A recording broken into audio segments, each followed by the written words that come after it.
இந்த பதிவை கேட்டுக்கொண்டிருக்கும் நல்ல உள்ளங்களுக்கு உங்கள் சுவாமிநாத ஜோதிடரின் அன்பான வணக்கங்கள். இன்றைக்கு நம்ம யூடியூப் சேனல்ல திருமண வரம் அருளும் திருவிடந்தை ஸ்ரீ நித்திய கல்யாண பெருமாள் திருக்கோவிலின் சிறப்புகளை பத்தி சொல்ல போறேன். அதற்கு முன்னாடி நம்ம யூடியூப் சேனலை எல்லாம் சப்ஸ்கிரைப் பண்ணுங்க, ஷேர் பண்ணுங்க, லைக் பண்ணுங்க. இப்ப பதிவுக்குள்ள போயிடலாம். பெருமாள் திருக்கல்யாண கோலத்தில் பூதேவியான அகில வள்ளி தாயாரை தமது இடபாகத்தில் ஏந்தி வராக மூர்த்தியாக சேவை சாதிக்கும் அற்புத நிலையில் மகாபல்லிபுரம் சாலையில் திருவிடந்தையில் அருள்மிகு நித்திய கல்யாண பெருமாள் காட்சி தருகிறார். கோவிலின் மூலவராக ஆதி வராக பெருமாளும் மூலவர் தாயாராக அகில வள்ளி நாச்சியாரும் உற்சவராக நித்திய கல்யாண பெருமாள் ஸ்ரீதேவி பூதேவியுடன் காட்சி தருகின்றனர். கல்யாண விமானமும் ஸ்தல விருட்சமாக புன்னை மரத்தையும் இக்கோவிலில் கொண்டுள்ளது.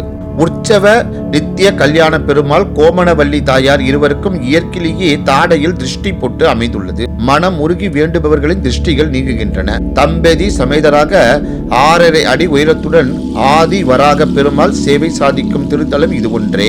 இந்த தலத்தில் தனது 366 கன்னிகைகளுடன் வாழ்ந்து வந்த காலவ ரிஷியின் வேண்டுதலை ஏற்று பிரம்மச்சரியாக வந்து தினம் ஒரு கன்னிகையாக 360 நாட்களில் அனைவரையும் திருமணம் செய்து கொண்டு கடைசி நாளன்று அனைவரையும் ஒருவராக்கி தனது இடபாகத்தில் வைத்துக் கொண்டு காட்சி தந்து உலகினருக்கு தேவி மூலமாக சரம ஸ்லோகத்தை உபதேசித்ததாக வராக புராணம் கூறுகின்றது. ஸ்ரீ வராகமூர்த்தி இடபாகத்தில் உள்ள நாச்சியாருக்கு அகில வள்ளி நாச்சியார் என்றும் பிரதிதினம் கல்யாணம் செய்து கொண்டபடியால் பெருமாளுக்கு நித்திய கல்யாண பெருமாள் என்றும் திருநாமம் வழங்கலாயிற்று. இக்கோவிலில் தனி கோவில் கொண்டு எழுந்து அருளில் உள்ள தாயாருக்கு கோமள வள்ளி தாயார் என்றும் திருநாமம். தம்பதி சமேதராய் ஆதிசேஷன் பெருமாள் திருவடியை தாங்க சேவை சாதிப்பதால் இப்பெருமாளை சேவிப்பவர்களுக்கு ராகு கேது தோஷங்கள் நீங்குகின்றன. திருமணமாகாத ஆண்களும் பெண்களும் இந்த ஸ்தலத்திற்கு வந்து வராக தீர்த்தம் மற்றும் கல்யாண தீர்த்தத்தில் நீராடி மாலை அணிந்து அர்ச்சனை செய்து வேண்டிக் கொண்டு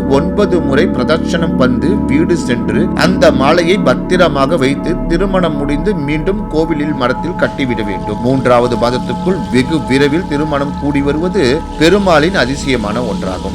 அமைவிடம் 108 திவ்ய தேசங்களில் ஒன்றான இத்தலம் சென்னையிலிருந்து 42 கிலோமீட்டர் தூரத்தில் உள்ளது. திருவான்மியூரிலிருந்து அதிக பஸ்கள் உள்ளன.